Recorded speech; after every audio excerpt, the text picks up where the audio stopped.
Thanks to Man to Sleep for sponsoring this video. I liked playing Far Cry 6, but sometimes I wish the things people said about it were true, the things people always say about Ubisoft games. I wish Assassin's Creed Valhalla was a reskin of Origins, the Watch Dogs Legion was just Watch Dogs 2 again, and I wish that Far Cry 6 really was the next in a long line of Far Cry 3 clones, because then Far Cry 6 would be as good as Far Cry 3, but it's not. And it's true, Ubisoft milk their franchises for every cent they're worth. It's true Far Cry 6 is using a 10-year-old formula, and it's valid to be tired of that by now. But that valid truth has begun to overshadow something far more important, that in demonstrable ways, in hundreds of ways, Ubisoft are not making the same games. They're making mistakes. They're getting worse. Don't stain the legacy of Far Cry 3 with the insult of that comparison. Don't miss the trees for something as surface level as the forest. Cause yeah, they look similar from a distance, but this forest made out of redwood, and that forest made out of dicks. Far Cry 6? More like Far Cry dicks. Oh, and would you look at the time, it's Penis Inspection Day. So let's start with the game's biggest mechanical innovation, Resolver. We're in Yara, a fictional parallel to Cuba. There's a blockade and resources are scarce, so the guerrilla resistance to Anton Castillo's oppressive regime have to get inventive. Resolver means making an arsenal out of chewing gum and string. In practice, it's a stronger focus on weapon customization, the introduction of 6 new ammo types, and enemies who have different weaknesses to different things. It's how Far Cry 6 aims to integrate preparation into the gameplay loop. Choose the right tool for the right job. Here's how it plays out. Some enemies have helmets. Armor-piercing rounds solve those helmets, bringing you back to reliable one-shot headshots. Now, in order to encourage switching ammo types, body shots are much weaker in Far Cry 6. For those, you'll generally want soft target rounds. So, carry an armor-piercing weapon for controlled situations like stealth, and a soft target weapon for more frantic situations where headshots are less reliable. That's pretty much the extent of it, and it just so happens those are the first 2 weapons you'll get in the game. You don't have a choice, you're forced to craft them.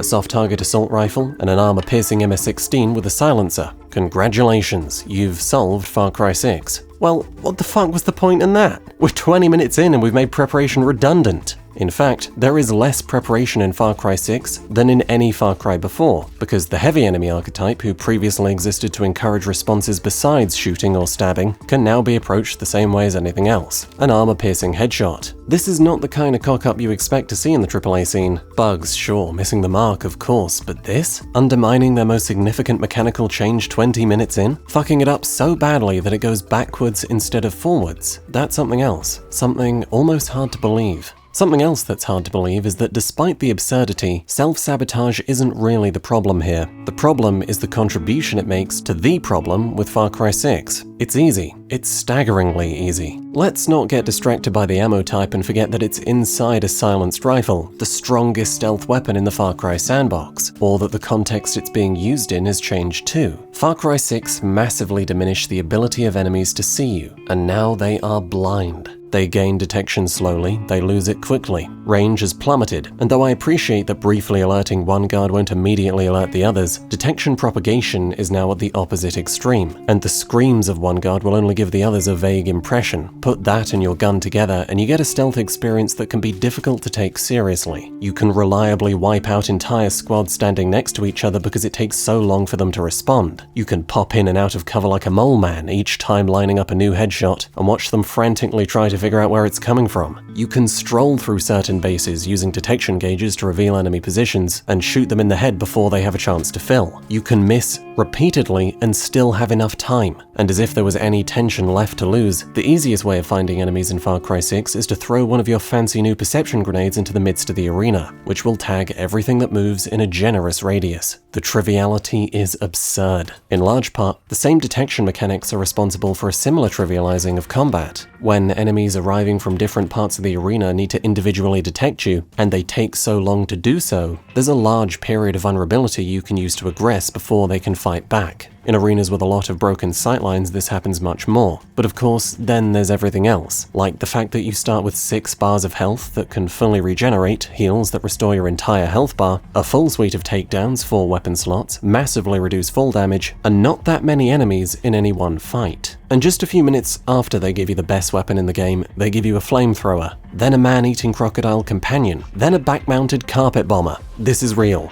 This isn't a joke. And it continues. For the first time in franchise history, you can change your weapon to anything you've ever collected straight from your inventory. If you're lucky, they'll even come with a fresh mag. So, if I find myself staring down the barrel of a tank with no EMP weapons, all I have to do is pause the game and search through my inventory for something with the right traits. In this way, the concept of carefully creating a balanced loadout is greatly diminished, which, again, is less preparation than Far Cry's before. For the first 6 months of Far Cry 6's life, the highest difficulty Guerrilla mode didn't even exist. And having used it on my third playthrough, it does mean that you can't actively mock the game quite as often, but it's still easier than Far Cry 3 or 4 or 5 on easy.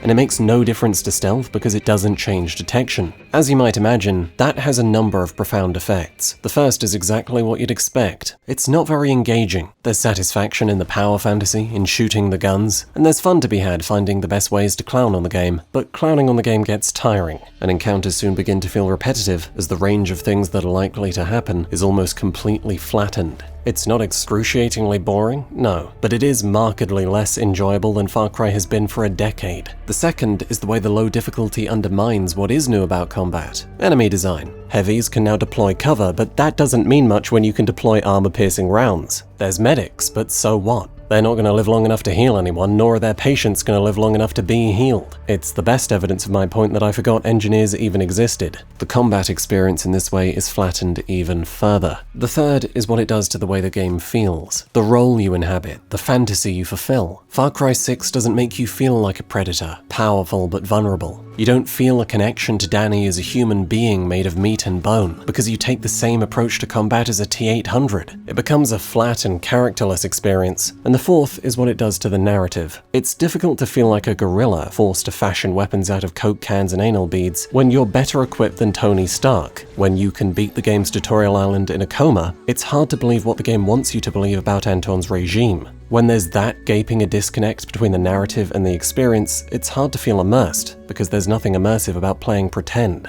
and you have to pretend the stakes are real. I mean, fuck me, I haven't even mentioned the car yet. You're given a personal vehicle too, an endless supply of them, that can be summoned anywhere with a road nearby with no cooldown and nothing to be desired. It's got a ram on the front, machine guns on top, and an ammo refill at the back. And the most immediate impact that has is on the intro to the story. It's written reasonably well, but it's betrayed by the experience that surrounds it. No matter how strong the speech, no matter what happens in the cutscenes, I can't believe what Clara says about Yara, about how hard it was for her to find Danny a boat when Danny herself has the Batmobile on prime delivery, when I'm summoning it just because I'm too lazy to walk back to where I parked it. And so, when the intro was finished and the real game began, I went out into the mainland with no real sense of urgency, and I basically bullied it, vacantly cruising through its highly patrolled freeways, head-bopping to Camilla Cabello and Maximus Matanzas, popping heads when it suited me. Checkpoints would have been a neat idea if there were more than 5 guards, but Anton's resistance became something I drunkenly stumbled through, a subconscious distraction while my thoughts remained fixed on how nice the trees look, or Camilla's curious infatuation with bananas. And inevitably, the game's crippled mechanical foundation continued to knock dominoes down. Combat against passing vehicles in the open world that once felt distinct from combat in arenas underwent the same flattening effect as the game's new enemy types. Since you can trade damage so comfortably, you can always use the same strategy. Walk right up to them and shoot the front seats. You never need to prepare, you never need to take cover,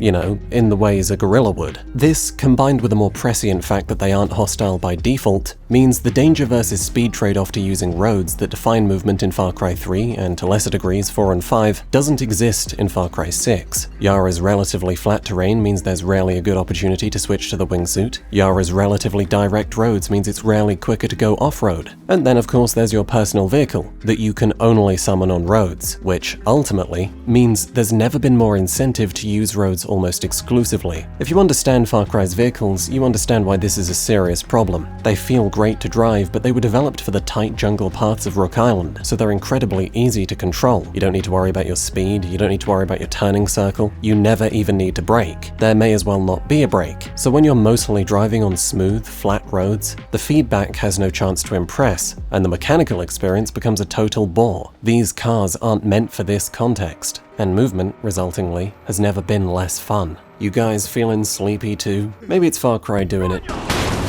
Maybe you're ditching coffee culture and trying to get a tactical nap in at work. Or maybe you're just tired of the grind. Unfortunately for us, wanting to sleep and getting to sleep are two different things. First step, enough doom scrolling TikTok. Second step, Manta, who make the best sleep masks in the world. Not some piece of cloth on a headband, we're talking carefully designed eye cups for a total blackout. No pressure on the eyelids or eyelashes, a fully adjustable strap at the back, and, in the case of the Pro Series, shaped cups for comfort while sleeping on your side. The difference total darkness makes can be remarkable, but it's not just that. Cool pads can provide targeted relief for headaches. Steam pads can go the other way if you're just too cool. And you will be too cool when your friends or your sleep paralysis demon catch you wearing the one with Bluetooth speakers. Come on. Now you can feel just like me, as we use analyses of Ubisoft games at night to drown out the anarchy of our tortured minds. Or, rain effects, whatever floats your boat. So beckon the embrace of darkness with a 10% discount using offer code Whitelight in the description below.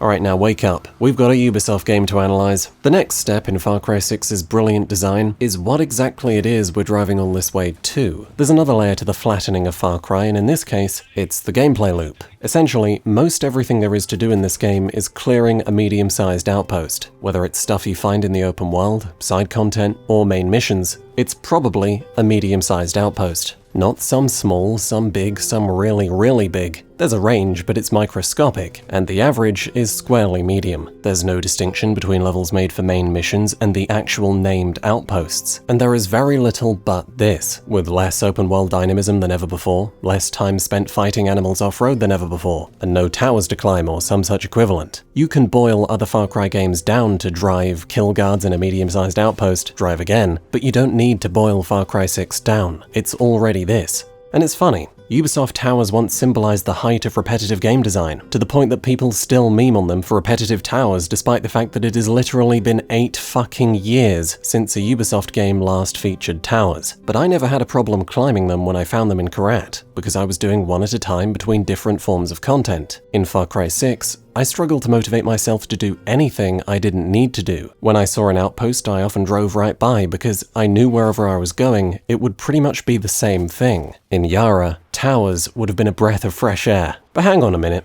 A big part of the marketing for Far Cry 6 was its cities, right? Urban guerrilla warfare. Sounds cool. Is it?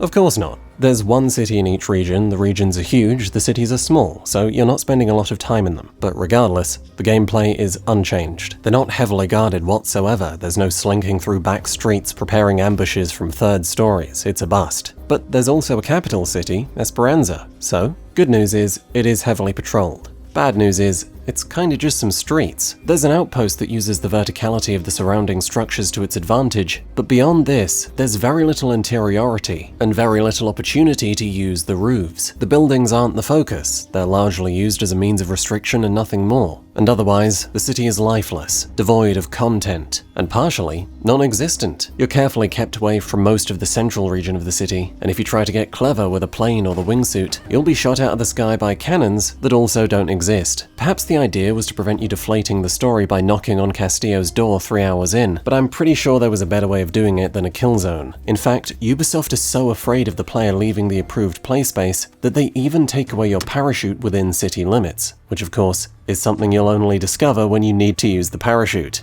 Yeah, I got Havana syndrome. Having a difficult time trying to figure out this game's bullshit. Technically, it could have been worse. But 3 villages and this doesn't do much to refresh the endless stream of medium-sized outposts. Now, imagine that stream in the context of a comically stretched out campaign. Far Cry 6 took the same direction as AC Valhalla. It wants playtime. So it went big, and this is the biggest Far Cry by far. As you might imagine, that did some damage. It's not that there are no good missions. On occasion, you'll get a cool action setup and strong story beats. Some of the medium-sized outposts are elevated by a half-decent narrative backbone and a wave defense or something. But a great many are just the medium-sized outpost. And the shit this game pulls to play for time is embarrassing. Destroy signs in the open world. Spray paint signs in the open world. Find 3 radio jammers. Find medicine at one of 3 checkpoints. Find a person, he could be in one of 3 places. Hack 11 signal boosters. Collect 3 parts, each stored in small to medium-sized outposts, each kilometers apart. The same thing but with lieutenants. Drive to a place, get in a truck, drive back. I could go on. At times you can practically see the worried faces of the developers who've just received yet another playtime directive from up top. It really hurts the pacing. The quality quality control too. I don't need to tell you that none of this is fun, but stretched resources detriments everything. There are bad missions in Far Cry 6 that you can tell were meant to be the cool ones. There's almost an hour of build-up to dropping napalm on the tobacco fields. There's even a hot beat on the radio, but between the fields is a lot of empty space, and the plane's flight model is completely static, and there's no enemies to fight. So all you have to do is point yourself in the right direction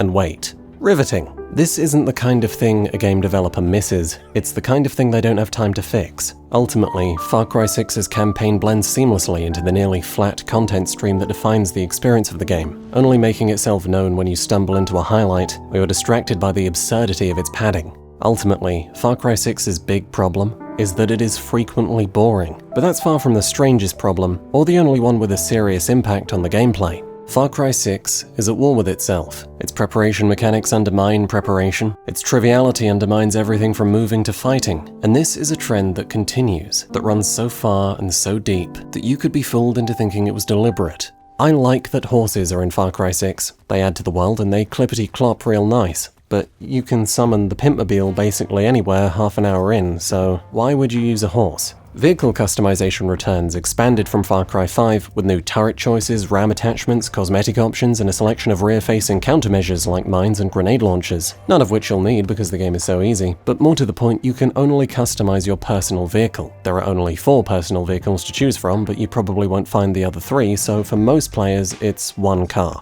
that starts out with a RAM, a turret, and looking pretty good. Not the best way to encourage using the customization, but it gets worse. You can also scan your own vehicles now to unlock their colors and spawn them at vehicle pickups, but you can't assign them to become your personal vehicle, so no summoning and no customization, which reduces the entire process of car collecting to unlocking colors for 1 or 2 of them. Another of Far Cry 6's brilliant innovations is the police system. First problem, it's pretty hard to know it exists in a game that de-emphasizes open-world engagement this much. Second, it fails to create the dynamic, free-flowing encounters that give good police systems their value. They just spawn nearby and have no real ability to chase you if you decide to leave. Third, Special Forces armor doesn't mean shit if I have armor-piercing rounds. Now, you might think it can't really get worse for the ammo situation than giving you a game-breaking weapon 30 minutes in, but the most interesting of its failures are actually the other ammo types: blast, fire, and poison. These aren't conceived as a limited supply of especially strong rounds, but instead as equivalents to the standard ammo types and balanced accordingly. In that context, what would you want incendiary rounds to do? I'd say less damage than a normal bullet, with damage over time and a disabling effect on the target as they panic, which is exactly what they do, just not very well. They hit with the impact of a fart, the damage over time is pretty similar to a fart too, and you can have them looking like the Human Torch but they'll still shoot straight. I know Ponzi schemes with better balancing than that. Poison's basically got the same problem. Idea is you shoot them enough and they'll turn against their mates, but the indirect damage of a largely incompetent ally is so colossally outperformed by the direct damage you've lost that it feels almost like a joke gun. And to make matters worse, the ammo isn't balanced according to the weapon type. Pistols fire slower than assault rifles, right? So you'd expect pistol rounds to be stronger per shot. They're not. An incendiary assault rifle is usable. An incendiary bow, however,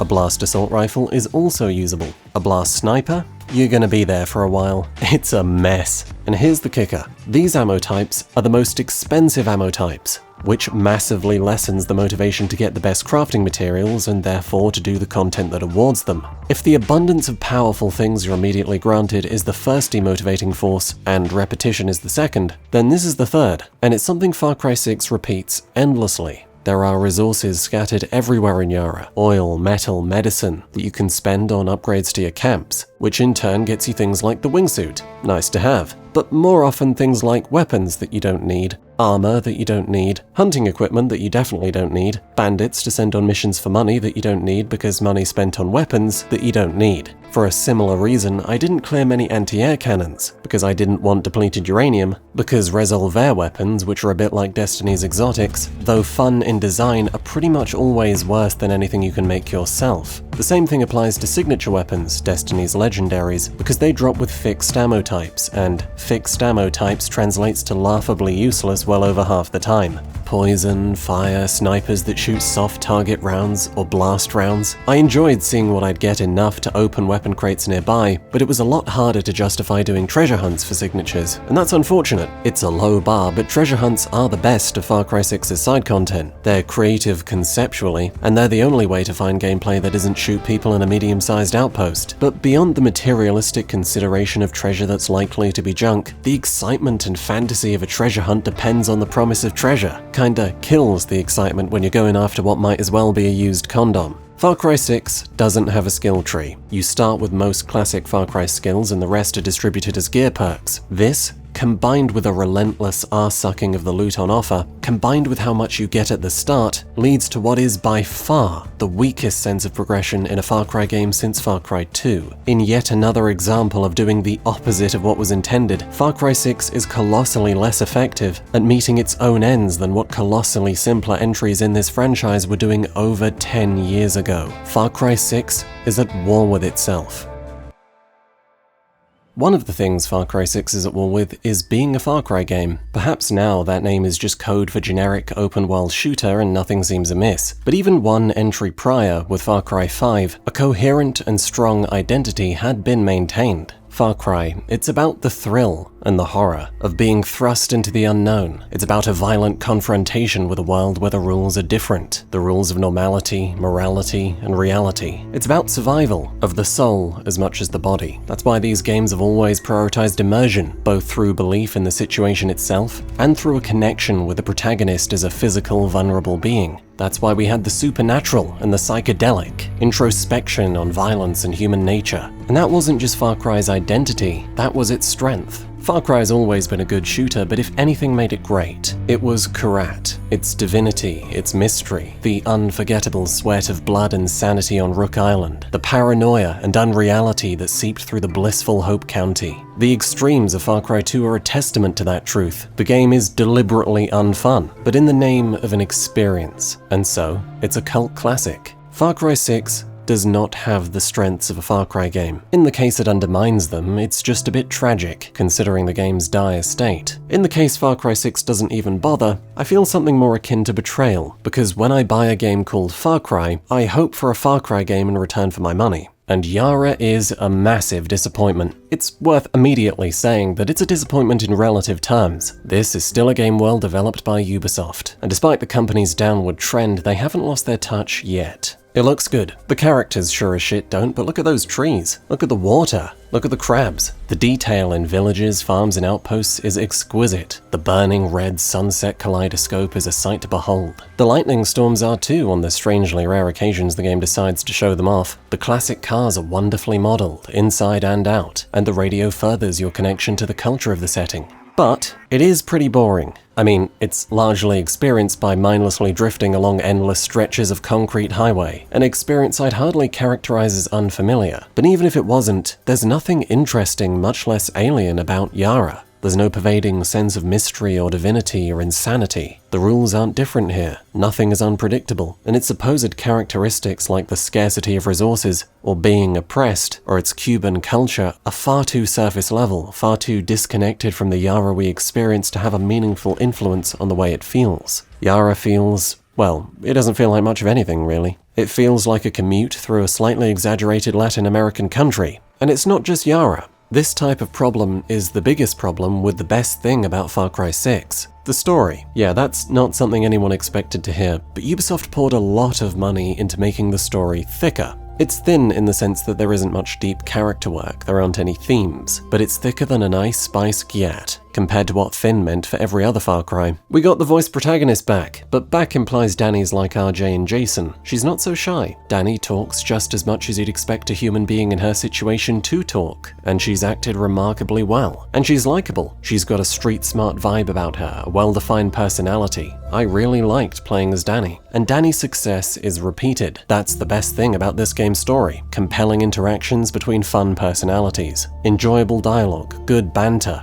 and at times, going through enough hardship with those personalities to form something approaching a connection. It's fun. It's a lot of fun, but it's a lot of fun mostly in the sense that there's a large amount of it, not in the sense that it's of the highest standard. Development was stretched thin, the campaign felt the effects, so does the story, and there is as much mediocrity as anything better. But even if that wasn't the case, the story is plagued by its comprehensive and completely shameless lack of originality. You can see most of the punchlines coming if you've ever seen a Marvel movie, and all the characters are entertaining, but all in ways you've seen 100 times before. Everyone in this game is a walking trope. Wacky scientist, big lovable warrior, cool uncle, awkward nerd who wants to prove his worth, tough guy with trust issues, hotshot hardass, and hotshot hardass. It's fun, but it's an incredibly safe kind of fun, and that's the best thing about the story. The worst thing about the story is that the best thing about the story is the only thing about the story, that safe fun is its only concern, and that there is nothing but that. Now, this sucks for a number of reasons. The first is that the creativity that you could rely upon to bring a Far Cry game to life is gone. The plot is infiltrate a medium-sized outpost and piss about with your mates, and that's the extent of everything you do. Almost nothing that happens is unexpected. Almost nothing that happens is ambiguous or grey. The spark of Far Cry, its unique charm, what it did that nothing else did, has been flattened into perfectly predictable paste. The second reason it sucks is somehow considerably worse.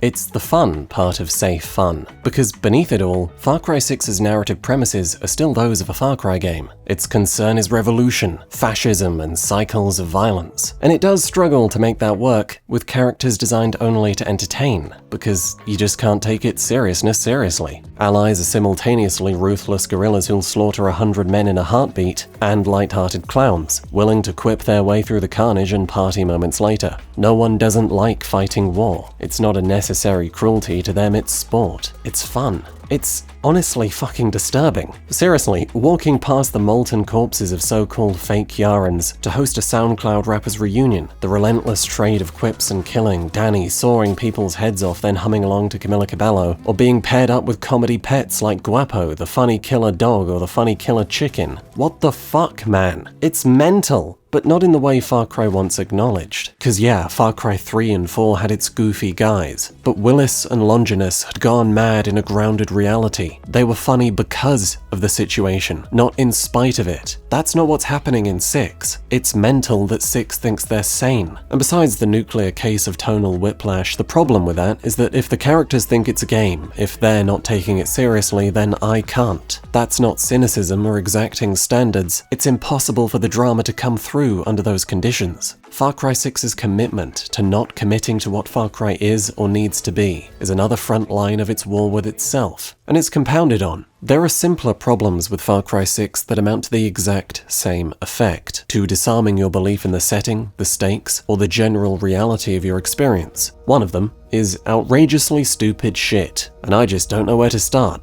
How about Viviro? Anton's anti-cancer miracle drug unique to Yarenland and kept that way, much to the frustration of the outside world. The unethical methods used to harvest Viviro is the basis of the guerrillas' rebellion, and the economic potential of Viviro is Anton's plan to make Yara paradise. It's not a small detail, so I don't think it's a small problem that the game doesn't even try to make it make sense. The outside world has intelligence agencies and money with which to pay smugglers, while Yara produces marketing briefs for foreign journalists that disclose the Viviro plant's full chemical makeup and its manufacturing process. So how the fuck has it managed to remain exclusive to Yara? The world building becomes more careless the deeper you go. Viviro is fertilized with a chemical called PG240, and aside from fertilizing plants, it also causes skin irritation, coughing, deep, long-lasting sickness, cell damage, murderous insanity, and if that doesn't get you, cancer. Super cancer. It basically does every bad thing. And the only reason it exists is because, apparently, Ubisoft thought using slave labor wasn't enough to make you want to stop the production of Viviro, so they decided to invent Evil the Chemical. It so clearly exists for the sole purpose of making the bad guys look worse that my immersion never survives being reminded of it.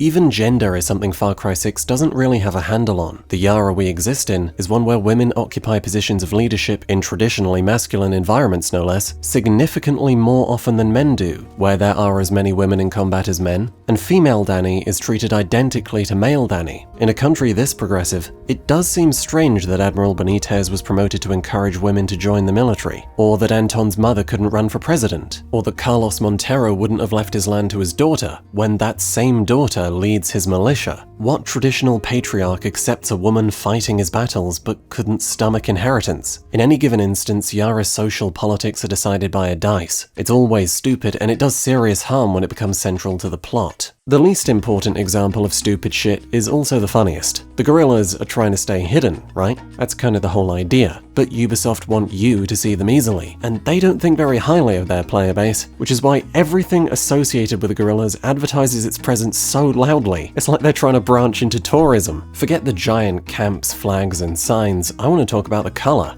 Blue? You ever seen a blue tree, Clara? A blue fucking rock? It's anti-camouflage. Oh, and then there's the giant blue trails that span the entirety of Yara, which apparently the army just haven't noticed. It can be outright comedy. In fact, the best joke Far Cry 6 tells is on the first island. Clara's not looking for visitors, Dani observes, having followed the only clear pathway on the entire island, signposted with dazzling blue symbols that, according to Lita, is Libertad's secret code. It actually feels like you're being personally insulted. Fucking blue, man. I'm never getting over that.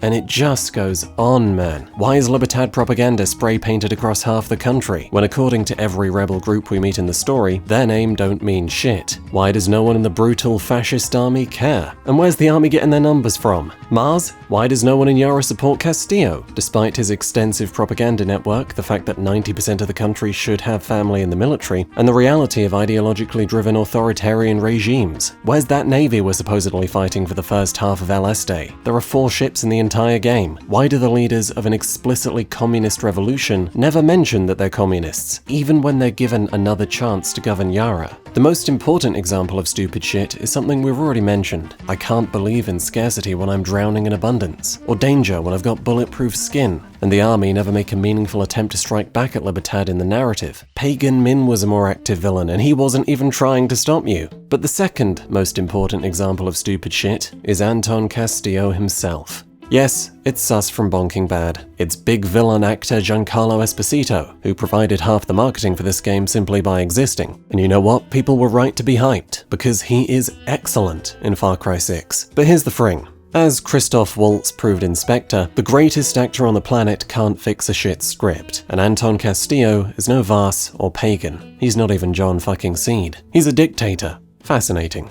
And he talks like he wants to be a menacing villain, the ominous catchphrases, the flair for melodrama, but there's nothing to what he's saying. Anton Castillo is just a performance. Here's an example. Truth or lies? That's an offer he makes to his son, to his victims, to you many times over. And after a moment of consideration, everyone always picks the truth, of course. Because of course they do. Why would you pick lies? There's no theme regarding truth, no philosophy about lies core to Anton's character. He makes the offer because it sounds ominous, and that's it. They can work. Make Viviro. Truth or lies? Truth. Another of his pointless linguistic tics is the distinction he often makes between lions and lambs. Some people are lions and some people are lambs, and the lions eat the lambs. And he bloviates about this for minutes before reaching the mundane conclusion that it's okay to kill people. It's among the simplest moral beliefs that exist, but he needs a dumb, lofty metaphor to explain it because that's just what villains do. It even happens in the introduction, when he finds his son escaping Yara on a boat with Danny. Before taking him, he makes a grand speech about catching fish, and how his father loved to catch fish, and how Diego is kinda like a fish, because he caught him like a fish.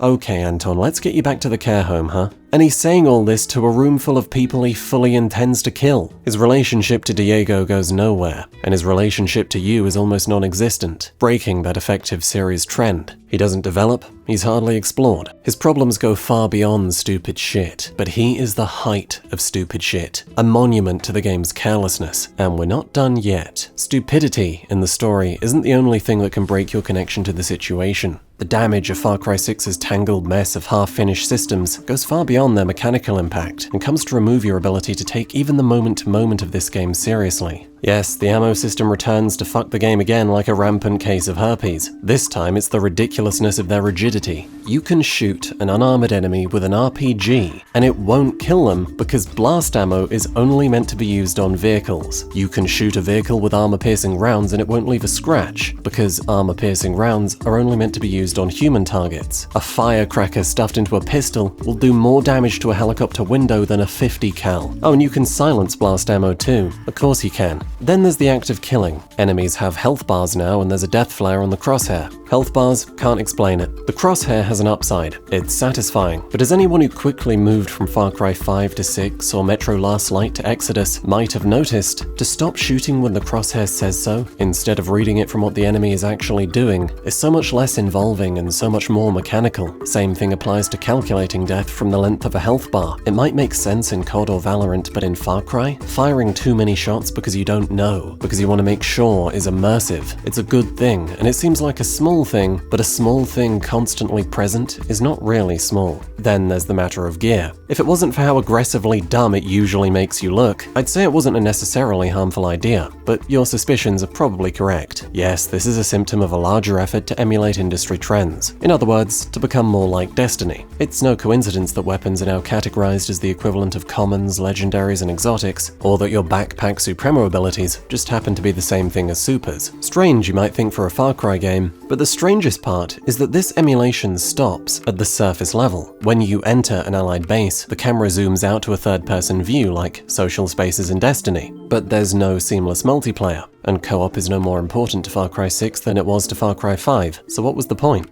The only thing this achieves is showing the player what Danny looks like. And in a game where Danny probably looks like a Muppet, that's almost never a good thing. It continues when you go to accept a mission and you're pulled from reality into the RPG astral plane, where the character awkwardly continues their monologue, and you're told what resources you stand to win, as if you have any reason to consider mission choices based on their material rewards. Again, why do this? And you'll ask the same question of Far Cry 6's fancy new leveling system, where the levels are so ineffectual that the only way you'll even notice being underleveled is to go out of your way to enter the toughest regions early game, none of which actually have missions in them. If you do, you'll find that it only serves to exacerbate the absurdity of combat. It takes half an arsenal to dent their health bars with body shots, but it's still one-shot headshots, which is hardly an immersive distinction. And on Guerrilla Mode, it's even worse. It's one-shot headshots on armored enemies, because of course you'll be using armor-piercing rounds. But the added difficulty of Guerrilla Mode gets to the point that armor-piercing rounds can no longer one-shot headshot non-armored enemies. So to kill someone with less protection, you'll need to shoot them in the head twice. How do you even... What am I supposed to say? What did this accomplish besides harming the immersion whenever you're reminded it exists? What was the point in any of this? Far Cry 6 has RPG aesthetics, but no RPG elements. It looks more like Destiny, but it's not more like Destiny. So what was the trade-off? What did Ubisoft expect in return for the damage this does to the immersion? It's not a rhetorical question. The result might have been ineffective, but there was an intention, and it was to make the game more marketable. That's the idea behind pretty much everything that's bad about Far Cry 6. More players want an uncompromising power fantasy than those who want to feel vulnerable, so Ubisoft crammed an uncompromising power fantasy into a franchise that wasn't designed to support that experience. Loot and levels are popular, so loot and levels are here. The most successful characters are Chris Pratt-esque quip dispensers, so into Far Cry was stuffed a variety pack of stereotypical nutcases, and out went all trace of drama and the last bastion of identity. Ambiguity and nuance can be challenging, so the villain's a blank dictator, insert Hitler here, and Danny's both the girl next door and John Wick at the same time. But most of all, Ubisoft want playtime, because that means perceived value and microtransaction sales, so the game is stretched out like a victim of a fucking medieval torture rack. That's why half the campaign is composed of menial open-world busywork. That's why all its new ideas are so underdeveloped I'm surprised EDP hasn't asked them for nudes. That's why nothing fits together, because it wasn't part of a vision, it was part of a directive. And that's why you take Esperanza at the end of the game, and Anton kills Diego to protect him from you, and we're expected to believe Danny cares about this kid, having spoken to him a sum total of once before, and having slaughtered half the population of Yara to be here. And then she's put in charge, but she doesn't want it, because she's not a politician. So Yara's in the hands of her allies, and who knows what that means. And then the game ends, and that's just it. Go back to Esperanza, and you'll find it somehow under Castillo's control again. The motivation to make this video didn't come from any particular feeling towards Far Cry 6. Far Cry 6 is not a game that inspires feeling. It came from how I feel about Far Cry 5, 4, and 3. How depressing it was to hear people say Far Cry 6 is too similar to those games, or that its palm trees meant it was a return to form. That's not to say there's nothing valid to the franchise fatigue narrative. Far Cry does lack innovation, and it's increasingly problematic in a AAA landscape now dominated by games like Far Cry. Harder to forgive is that Ubisoft consistently repeat the same mistakes. Far Cry 6's climbing system has the same problem as Far Cry 3's. There are no consistent rules, you still have to guess which heights Ubisoft have arbitrarily made climbable, and Danny bouncing off a railing or wall she should have no trouble with is a constant frustration that can at worst get you killed, and it's been this way for 11 fucking years. Far Cry 6's exceedingly punishing enemy melee is still clunky and inconsistent, and it makes no sense in a franchise that no longer has any reason to encourage you to keep your distance. Helicopter controls have gotten worse with every entry since Far Cry 4, which by now has them feeling perfectly stable and so completely boring, yet unwieldy to the point that it takes half an eon to rotate them 90 degrees. It's also true that Far Cry's push towards marketability didn't start with 6. Far Cry 3 was applauded for cutting off the roughest edges from Far Cry 2. Far Cry 4 put action before survival. Far Cry 5 did it again, always to wider appeal. A New Dawn was the one that started the RPGification. There is truth to the idea that Far Cry 6 is another point on a trend, but that's not this game's problem. Go back to Far Cry 5 and tell me that this is just the next step. It isn't. It's night and day. Far Cry 5 was so artistically effective that its loading screens have millions of views on YouTube, and its soundtracks are considered among the best in their musical genres. It asked questions. Some of them were stupid, but it asked questions. It was creative. It made sense. It was usually immersive. It dared to be subtle, and to not reward the protagonist with a happy ending they didn't deserve. If nothing else, it had style and soul. And there is 1,000 times more value in its stupidity than in Far Cry 6's emptiness. This is not just another Far Cry. It's the shell of a good franchise boiled down to perfectly marketable slop. It's enjoyable, and it's a tragedy. Thank you for watching. God, do I need a break from disappointing Ubisoft games. Special thanks go out to L. Hudson, Lex Williams, Andre Baltuta, Holy Shift, Dennis Williams, Combat Wombat, John Lemley, Dylan Schaefer-Murphy, Warthol, The Last Great Opium Den. How long do I need to make my username before Whitelight stops saying my name out loud? There's no limit. Dan Walker, Shinku, Nathan, Caleb Finnemore, DJ, Gino, Chase Baker, G. Series, William Vossler, Joe Simmons, I Pay My Chem Girls, Why Not You, Navy Husky, Save, MT the Poet, Deluxo, Calvin Black, Dr. Pavel, Carlos Skibber, John C., Corey Walterbeek, Hidibari, Anton, Floyd Dibben, Storyteller Max, Monochrome Only, Rollo Runner, Jack, Connor Fraser, Milo W, Jason H, Joshua Carr, Purple PP, Joshua Lovejoy, Vincent DeLuca, Veda, Cole Bramlett, Essel and Beneful Ladogo, Lubos Thomas, Prudy, Whitelight Best Girl, okay, Milo Adams, Creepus, and Tent Maker Kafka.